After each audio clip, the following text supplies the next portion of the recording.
श्री स्वामी समर्थ तुम्हा सर्वांचं माझ्या चॅनलमध्ये मनापासून स्वागत आहे। तर बघा, माघ महिन्यात कृष्ण पक्षात येणाऱ्या चतुर्थीला माघी चतुर्थी असे म्हटले जाते।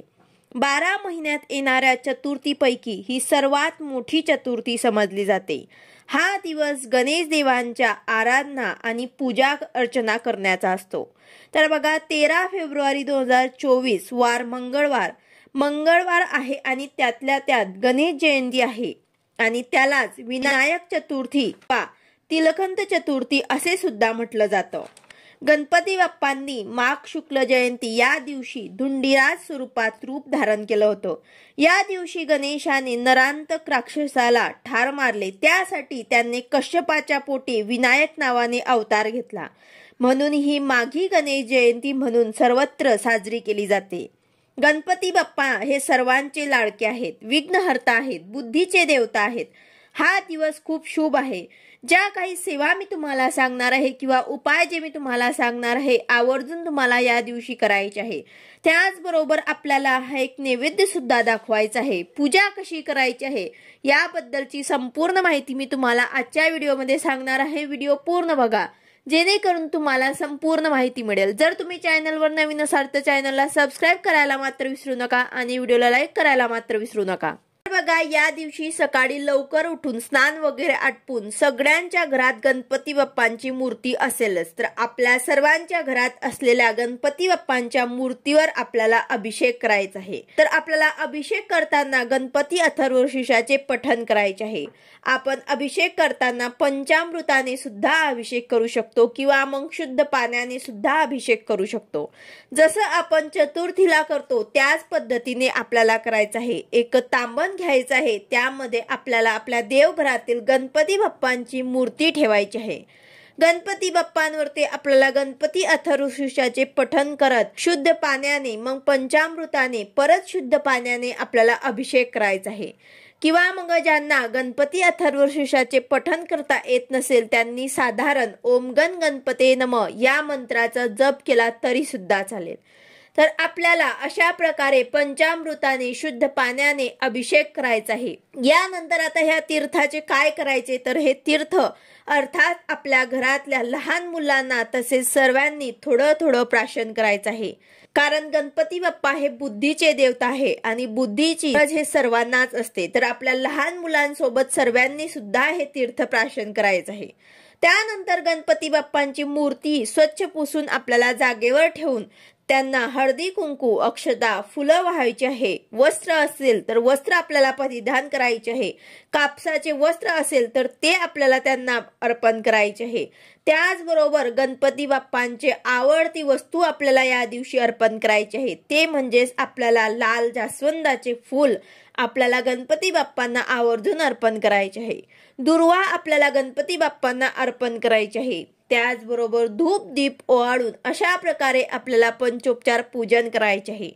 बऱ्याच ठिकाणी या दिवशी गणपती बाप्पांची मूर्तीची स्थापना करतात, मातीच्या मूर्तीची स्थापना करून तिचे पूजन केलं जातं। पण आपल्याला आपल्या घरातल्या गणपती बाप्पांचीच आपल्याला पंचोपचार पूजन करायचं आहे, त्याचबरोबर सेवा सुद्धा करायची आहे।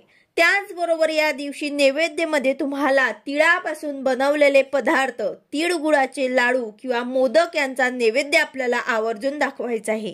माघ गणेश जयंतीला तिळापासून बनवलेल्या पदार्थांचा नैवेद्य दाखवला जातो। तर तुम्हाला आवर्जून तिळापासून बनवलेले पदार्थ, तुम्ही कुठलेही पदार्थ बनवून गणपती बाप्पांना तो नैवेद्य तुम्हाला दाखवायचा आहे। फळं अर्पण करायचे आहे, त्याचबरोबर गणपती बाप्पांची आरती करायची आहे। तर अशा प्रकारे विधिवत गणेश पूजन केल्यानंतर आपल्याला ओम गणेशाय नमः किंवा ओम गण गणपते नमः या मंत्राचा 108 वेळा जप करायचा आहे। या दिवशी उपवास करणाऱ्यांनी संध्याकाळी गणेश चतुर्थीची कथा वाचायची आहे, त्यानंतर उपवास सोडायचा आहे। गणपती हा 14 विद्या आणि 64 कलांचा अधिपती असल्याने त्यांच्या उपासनेने मनाची एकाग्रता साधता येते आणि हाती घेतलेले कार्य पूर्ण होतात। तर अशा प्रकारे आपल्याला अतिशय साध्या आणि सोप्या पद्धतीने घरच्या घरीच गणपती बाप्पांची आपल्याला विधिवत पूजा करायची आहे।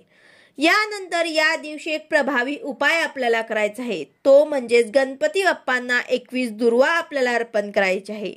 हा उपाय फक्त आपल्याला वर्षातनं माघी गणेश जयंतीलाच तुम्हाला करता येईल, कारण ही वर्षातली मोठी चतुर्थी असते.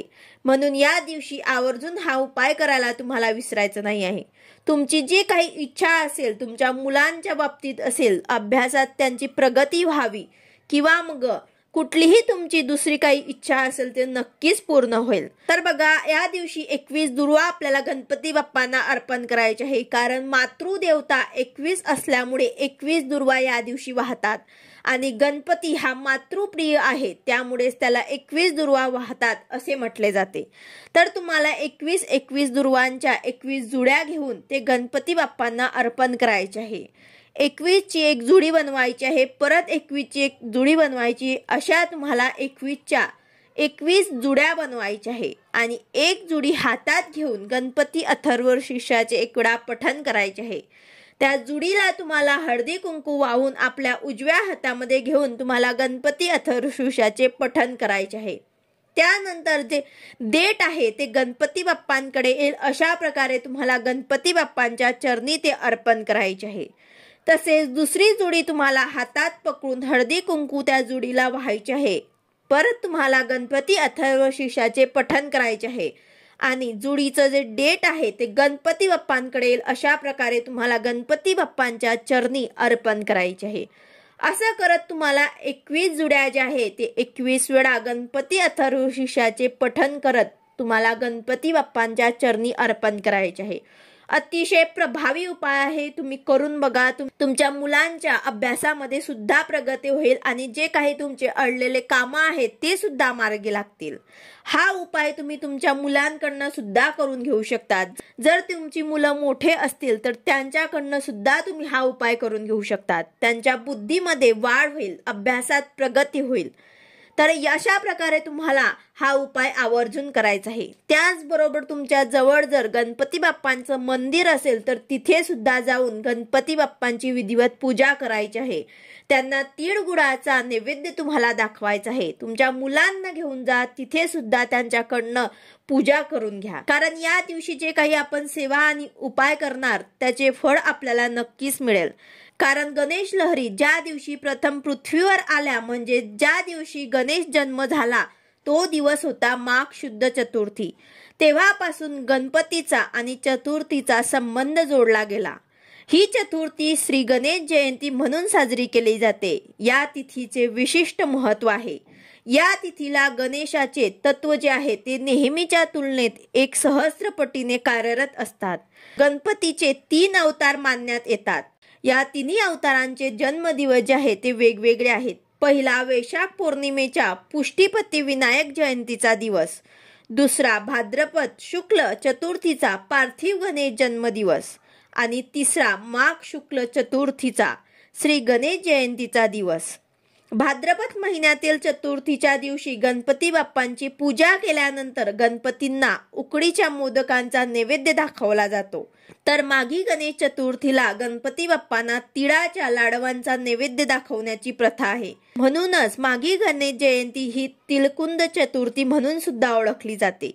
या दिवशी आपल्याला आपल्या ऐपतीनुसार गरिबांना दान सुद्धा करायचे आहे, कारण दान धर्माला खूप महत्व आहे. तर आपल्याला तीळ गुळाचे लाडू किंवा मग अंगावर चादर यासारखे कपडे आपल्याला गोरगरिबांना दान करायचे आहे. तर अशा प्रकारे आपल्याला विघ्नहर्ता गणपती बाप्पांची आपल्या जीवनातील सगळ्या कष्टांचे निवारण करण्यासाठी गणेश जयंतीला पूजा, त्याचबरोबर सेवा आणि त्यांना एक नैवेद्य सुद्धा अर्पण करायचे आहे. सर्वांना गणेश जयंतीच्या हार्दिक शुभेच्छा. तुमच्या मनातील सर्व मनोकामना पूर्ण होत सर्वांना सुख समृद्धी, ऐश्वर्य, शांती, आरोग्य लाभो हीच बाप्पांच्या चरणी प्रार्थना करते. व्हिडिओ आवडला असेल तर लाईक करा, शेअर करा, सबस्क्राईब करा. भेटूया अशाच नवीन व्हिडिओ सोबत. श्री स्वामी समर्थ.